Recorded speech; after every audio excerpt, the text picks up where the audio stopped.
Сәлеметсіздер ме? 7-ші сынып оқушылары, біз бүгінгі видеомызда Қазақстан тарихы пәнінен 1-ші тоқсанға арналған тжб жұмысын орындайтын боламыз. Бірінші тапсырма: қазақ халқының шаруашылығына жоңғар шапқыншылығының тигізген зардаптарын жазыңыз. Мал шаруашылығына ол мал басы азайды, жайылым жерлерден айырылды. Егін шаруашылығына тигізген зардаптары: егін шаруашылығы тоқтады. Егіс алқаптары, суару арықтары жарамсыз болды. Сауда жолдарына тигізген зардаптары: ішкі саудада, сыртқы саудада тоқтады.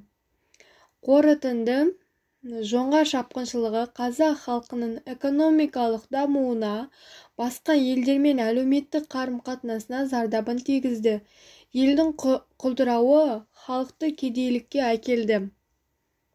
Екінші тапсырма: берілген деректердің ақиқат немесе жалған екенін анықтаңыз дейді. Ақтабан шұбырынды Алакөл сылама жылдарында қазақтар қырғыннан аман қалу үшін елдің батыс аймақтарына қарай жылжып, Жайық бойына дейін жетті. Бұл ақиқат. Шәкәрім Құдайбердіұлының дерегінде 1723-1727 жылдары қазақ халқының 2/3 қырғынға ұшырады. Ақиқат.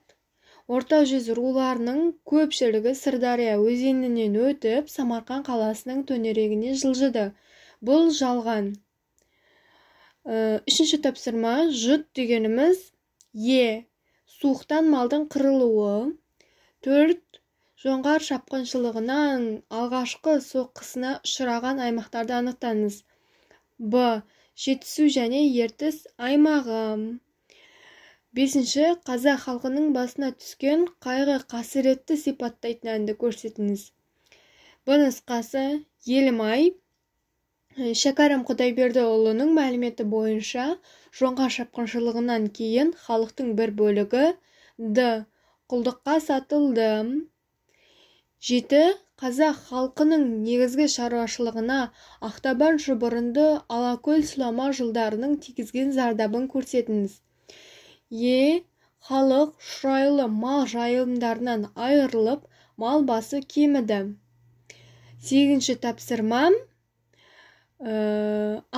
Тапсырмасы: Ресей бодандығына кіру жоңғарларды жеңудің жолы болып көрінді. Ресейдің көмегімен жоңғарлар басып алған жерлерді қайтып алуды ойлады.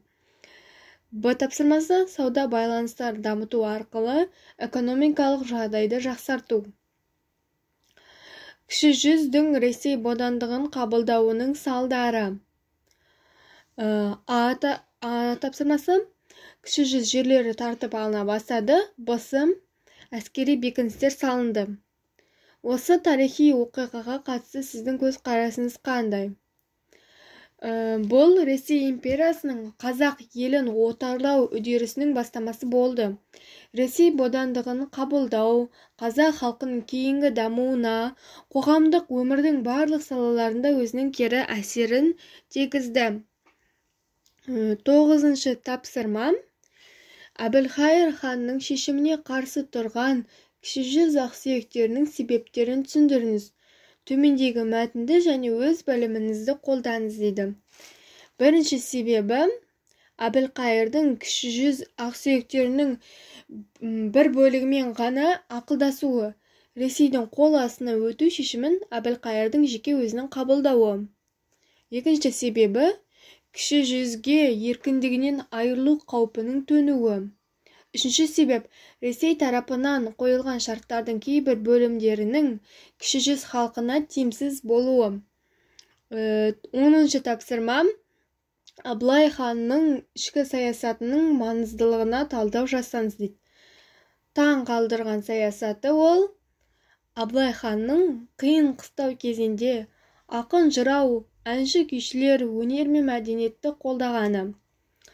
Есеқалалық саясаты: Абылайдың ішкі саяси қызметі бір орталықтан басқарылатын тәуелсіз мемлекет құруға бағытталды. Ол рубасылар мен сұлтандардың үстемдігіне тыйым салды. Ішкі саясаттың бүгінгі күндегі маңызы: ол қазақтардың егіншілікпен шөп шабумен және балық аулаумен айналысуына қолдау көрсетті.